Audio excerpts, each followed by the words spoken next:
In that business model, the variables are very less compared to a clothing business. All right, so what are the variables in that or the functions in that business? Digital course or digital product business? First and foremost, you need a product. That is a must in almost all of the businesses. But the benefit here is you have infinite inventory. You just need to make one good product or one good course and you can sell it at least for a significant period of time, which increases your revenue and your profits at the same time decreasing the effort. Alright, so the product itself has given us an advantage over the clothing business model. Second would be the platform where you're going to sell it. And in most cases, you don't need a very fancy website to sell a digital product or a digital course. You just need a good webinar. Most of you might have heard of evergreen webinar courses or evergreen webinars through which people give out tips and tricks and even some inside stuff from the course itself to the audience, which convinces them to get into the entire course. Or you can provide them with free lead magnets or nurture them over email and get them to buy the course without even a proper website. You just need to create a landing page. The person visits the page, registers. If he is convinced, if your previous email nurturing or your previous lead magnets were convincing enough, then that person will directly register. So on the second part or the second function of platform, we get another advantage as compared to a clothing business. Now let's come to the third part, that is marketing. Now marketing remains very much the same because you will be running initially Facebook ads or Google ads or YouTube ads for for the particular course or the digital product.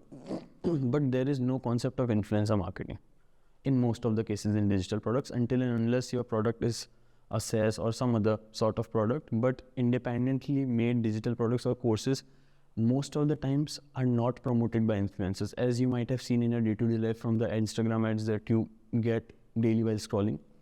So one more aspect gets reduced here, influencer marketing, and just need to focus on paid marketing ads or for basically Google, Facebook and YouTube. Now fourth function gets completely eliminated, that would be inventory. So inventory has been completely eliminated, so you are down to 3 functions. Now let's come to the fifth function, that is customer management. Customer management in this case is very much streamlined. The reason for that, because there are no logistic problems. Alright, because the moment the customer buys the product, either he gets the product immediately if it's a one-time digital product, or secondly, if it is a course or something, then he gets a complete link for the registration and all those things. So in this case, the customer issues get reduced as well. So the customer inquiries or customer queries cut down a lot, and you get way less customer emails to reply to and way less customer queries or rejections.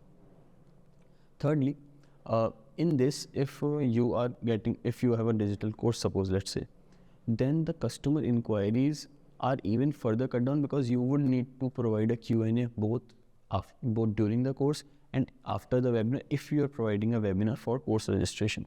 So in that case, most of the customers or the customer queries get handled at the same time. So there is no backlog work which you need to take over later down the line. And for accounts and finances, the things remain very much the same, but it definitely becomes easier because once a product has been delivered or purchased, in very few cases a return is made, because digital products are made such that once the product gets delivered, then most of the customers do find the product useful and there are very few returns as compared to a physical product business where there are at least 20 to 25% returns, or even more since we are sitting in an Indian market, because RT also comprises a huge percentage of the returns. So definitely the returns also increase. So accounts and finances also become easier to manage because it's one-time sale. You just need to get basic data and feed it, and even you yourself can do it, not the filing part but definitely the finances management part you yourself can do by using Google Sheets or like even Microsoft Excel very easily. So with this, I think I might have broken down to you that business model definitely matters. The type of business you get into when you're just starting out definitely matters, and you should be very cautious about it as well,